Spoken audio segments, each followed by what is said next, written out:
What a mood change it's been at Stamford Bridge in just a couple of days, beating Ajax, Nigel, 5-1 in the Champions League, now to lose to Sunderland 2-1 at home today. Where did it all go wrong for Chelsea? I think it was a great performance by Sunderland. We've got to give credit to Sunderland first. But when you talk about Chelsea, coming off a fantastic performance against Liverpool and then also against Nottingham Forest, and then you talk about the Ajax Champions League performance, keep the momentum going, keep that belief going.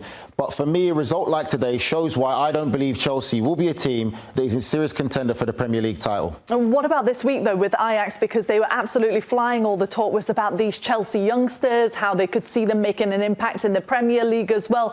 Was it just a difference in opposition, you would say, today? Because it's such a high to go to such a low. Well, I'm glad you bring that up for me. Because for me, when I look at this Chelsea side, I know the blueprint. They say that they want to go young, they want to build for years to come, and that is the blueprint of the club. They're not going to buy senior players, but that's the problem. They need one or two senior players, especially in that centre-back position. You look at the goal they conceded today.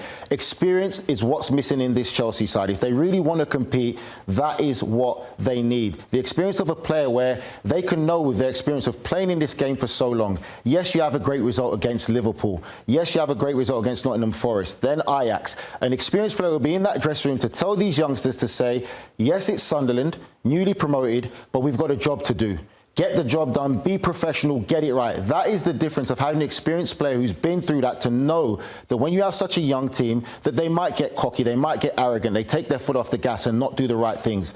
That's what happened to Chelsea today.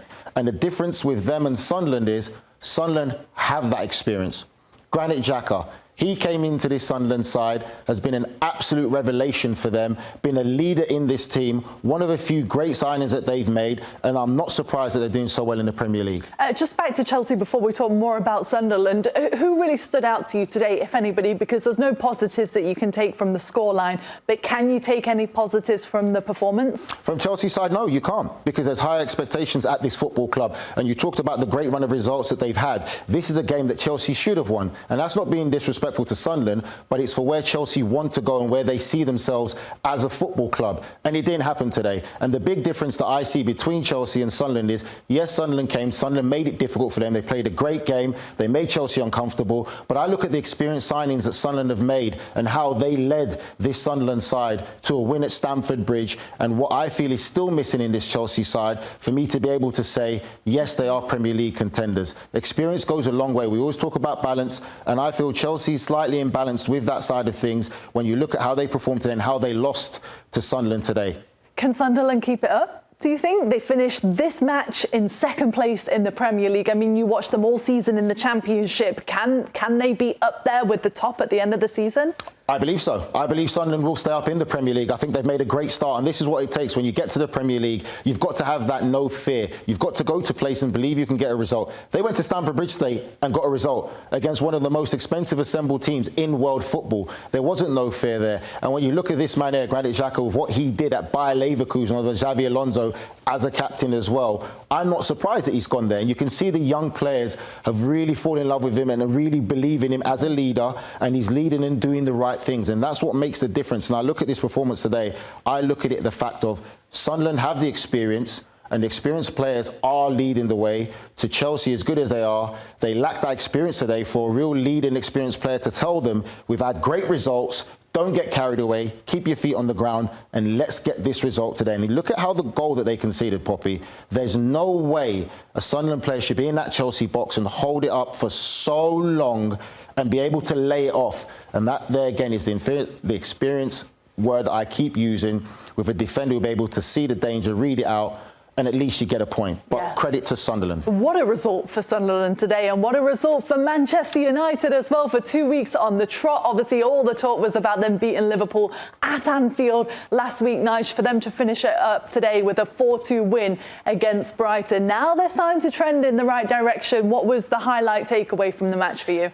Good win for Manchester United. They did make it hard for themselves again, but got that vital fourth goal late on. I would say the biggest takeaway for me is I look at a heartbeat in this Manchester United side again now. A big performance by captain Bruno Fernandes. The relationship now that he's starting to develop with Mbeumo and Cunha, I think that is the biggest positive I take from this Manchester United performance. Again, we've got to give credit to Casemiro. He's followed up another great performance today at home as he did at Anfield away. Him and Bruno Fernandes is really starting to look like a formidable force.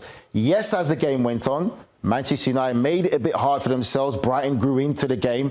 It wasn't the usual free-flowing Brighton that we see, the real potent Brighton in the final third. But Man United got the game winner again, the fourth goal through Mbeumo. And it was also very clever play by Bruno Fernandes. If you watch that goal again, the dummy that he does, just the awareness. And again, I talk about the chemistry factor between Bruno Fernandes, Brian Mbeumo and Cunha.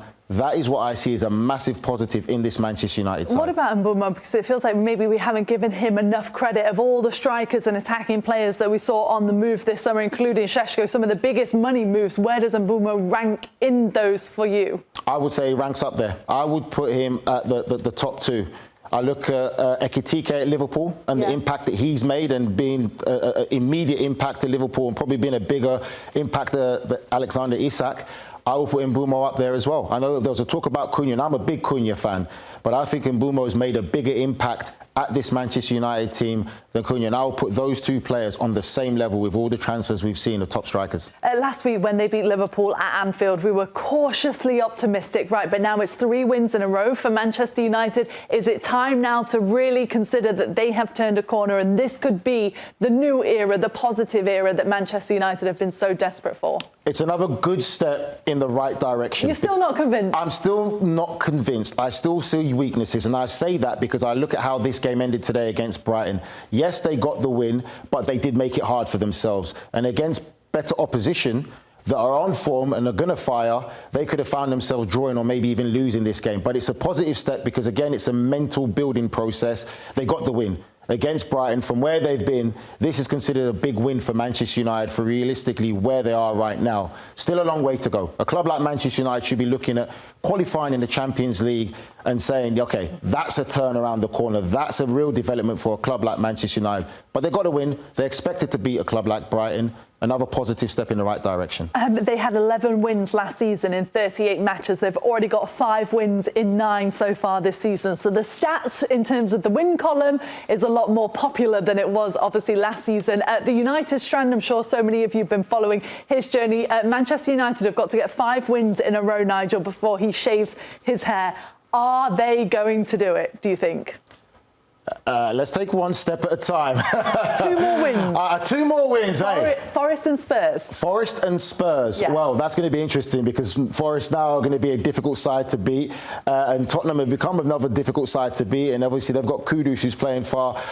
I can see them losing one of those 2 games. No. Which one? Forest or Spurs? I think Spurs will be the tough one for Manchester United. So you think they're going to get to 4 wins in a row and lose to Spurs? I think they could probably draw against Forest.